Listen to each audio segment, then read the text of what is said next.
सज्जनों, आज मैं आशीर्वाद पर महत्वपूर्ण अपने विचार प्रस्तुत करने जा रहा हूं कि कितना बड़ा महत्व है आशीर्वाद।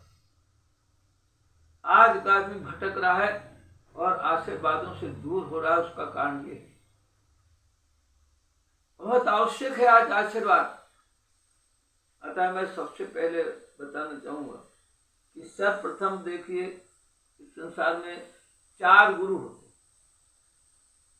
4 गुरु होते हैं पूरे जीवन में, जिसमें पहला गुरु होती है माता। तो 4 गुरुओं को कैसे आवश्यक है कितना समझ लो तो, लेकिन सबसे पहले किसका आशीर्वाद? माँ। माँ जो है तो प्रथम गुरु कहलाती है, क्योंकि बच्चों को पहले शुरू में बच्चों को संस्कार वही देती, वही उसको हाथ पकड़कर चलना सिखाती, बोलना सिखाती। तो चाहे वो जैसा करे, लेकिन इसके बाद और वो माँ जब बड़ी हो जाती, और वो जब बच्चा बड़ा हो जाता है और उस समय अगर कोई उस समय उस माँ का आशीर्वाद अगर लेता जाए, बहुत बढ़ता है, इतना ताकत है। क्योंकि माँ का स्थान धरती से बढ़कर बताया गया है, समझ सकते। यहाँ तक कि अगर कितना संकट में हो उसका तो उसकी संतान, और अगर माँ का आशीर्वाद प्राप्त कर ले तो वहां भी उसको सांत्वना मिलती, वहां भी उसको सहयोग मिलता। और सबसे बड़ा आशीर्वाद माँ का जब चौथापन आता है, और उस समय माँ का जो हृदय इतना कोमल होता है, और उस समय जिस समय वो थोड़ा असमर्थता उसमें आ जाती है, उस समय अगर माँ का आशीर्वाद किसी संतान ने उस समय अगर ले लिया, वो समय समझो उसका हर काम परिचित हो। लेकिन वो भी अंतरतम का आशीर्वाद। देखो, कोई भी माँ है, आशीर्वाद हो कितना भी संतान गलत होगी तो भी उसको आशीर्वाद दे देगी, लेकिन अंदर की अलग बात होती है। अंदर का आशीर्वाद अंततः से निकलना चाहिए आशीर्वाद। ऐसा काम उनके प्रति इतना खुश कर दो कि अंतर से उनका आशीर्वाद निकल जाए। फिर देखो, भगवान राम स्वयं आपको पता है, जिस समय वनवास जाने लगे तो सबसे पहले माँ का आशीर्वाद लेने गए। फिर माँ आपका आशीर्वाद क्या है, कितनी सफलता मिली। इसी प्रकार माँ के बाद दूसरा स्थान आता है, दूसरा जो गुरु होता है पिता। पिता का स्थान आसमान से भी ऊंचा होता है,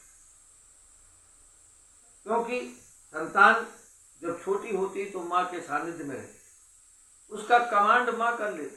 लेकिन इसके बाद बड़े होने के संतान के बड़े होने पर कमांड केवल पिता का रहता है। केवल पिता ही उसको कमांड कर सकता है। कहता है पिता गुरु होता है और वो कमांड करता है, आगे बढ़ाता है। और इसके बाद उसका भी आशीर्वाद बहुत जरूरी, पिता का आशीर्वाद भी जिसने ले लिए, पिताजी मतलब हमको इतना खुश कर दे, उनकी अंतरात्मा को इतना गदगद कर दे कि अंतरकर्म पिता के अंतरकर्म से संतान के लिए आशीर्वाद निकल जाए। अंदर से निकलता है आशीर्वाद, कितनी ताकत। आप समझ सकते, माता पिता दोनों कितनी बड़ी ताकत है। यहाँ तक कि मालूम है आपको, जिस समय भगवान राम स्वयं जब लौट के आए, माता कौशल्या ने पूछा तुमने बड़े बड़े राक्षसों को कैसे मारा? उस समय क्या कहा भगवान राम ने? वो जो मतलब गुरु के बारे में, वो जो हमारे जो है ना धनुर्धर हमारे, वो जो गुरु हमारे और उनकी कृपा धनुर्धर मार, हमारे जो पूज्य गुरु जी है उनकी कृपा से हमने राक्षसों का विनाश किया। देखिए, तो जो तीसरा गुरु होता है, वो तीसरा गुरु शिक्षक होता है। शिक्षा देने वाला जो तीसरा गुरु होता है, जिनने शिक्षा दिया, वो गुरु होते हैं। अगर उनका मतलब आशीर्वाद लेता जाए विद्यार्थी सब जीवन में, और आखिरी तक लेता रहे, जब भी कहीं मिल जाए उनको तो कितना प्रसन्न होते, कितना अंदर से उनके आशीर्वाद निकलता है।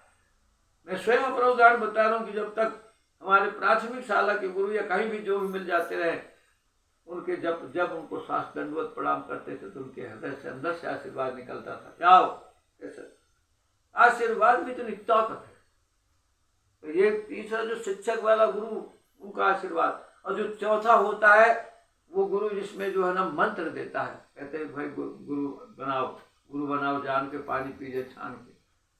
तो जो गुरु बनाते, जो कान में मंत्र देते हैं और उनके कारण ही अपन सब तरह से काम आगे कर सकते हैं, तो वो जो गुरु होता है वो भी बड़ा महत्वपूर्ण। इन सभी का आशीर्वाद की बड़ी ताकत। इतना ही नहीं, हमारे कोई बड़े बुजुर्ग जो भी हों, भले चाहे कोई भी हो संसार के, जिनको हम जानते हैं नहीं जानते हैं, अगर उनका कोई अच्छा काम कर दो, उनके अंदर से आशीर्वाद निकल जाए, फिर आप देखो, आप कोई किसी निसहाय, अबला निसहाय व्यक्ति, गरीब पीड़ित व्यक्ति, दुखी व्यक्ति का कोई मदद कर दें और उसका आशीर्वाद ले लेंगे, फिर कहते हैं सबसे ज्यादा आशीर्वाद फलता है और दीनों का, छोटे लोगों का। क्योंकि तुलसीदास जी ने यहाँ तक कहा, तुलसी आह गरीब की कभी न निष्फल जाए। तुलसीदास जी ने कहा अगर गरीब को किसी ने पीड़ा पहुंचाया और अगर उसके अंदर की आह निकल गई तो समझो फिर उसको कल्याण नहीं। इसी प्रकार माता पिता शिक्षक सब जितना है, इनको अगर अंदर की गलत आह निकल जाए ना तो उसका पनपना मुश्किल हो जाए।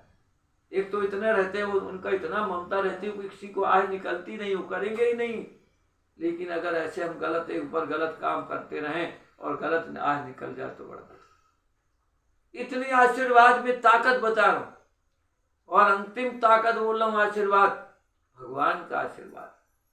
अगर हम भगवान को अपने समझें कि भगवान हमारे हैं, हम भगवान के सहारे हैं, जो कुछ करेंगे भगवान करेंगे, आस्था उनमें पूरा प्रकट कर दो, जितना अपना न्यौछावर कर दो अपना अंदर का भाव, क्योंकि भाव के भूखे हैं भगवान।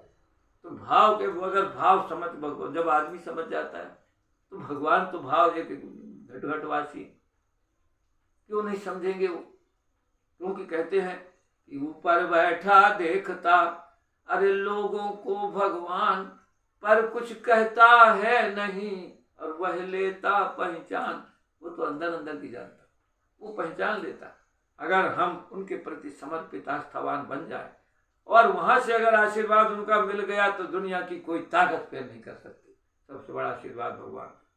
इसलिए मैं सभी से निवेदन करना चाहता हूँ, भटको मत, भ्रमित मत हो, और इन सब का माता पिता गुरु शिक्षक और इसके बाद अपने बड़े अपने दीन दुखियों का, और इसके साथ साथ अगर अंत में ईश्वर को साक्षात मान करके, अगर ईश्वर को सही सेवा करके, ईश्वर को अंदर भावना से मानकर उनकी सेवा सुश्रूषा करे और सबका आशीर्वाद ले, और अंत में ईश्वर का आशीर्वाद तो साथ में रहेगा ही।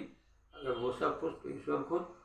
फिर आप देखिए आपके जीवन में खुशियां ही खुशियां, आपके जीवन में लेश मात्र क्लेश नहीं आएगा और सब समस्याएं अपने आप हल हो जाएंगी। ये मेरा व्यक्तिगत अनुभव है।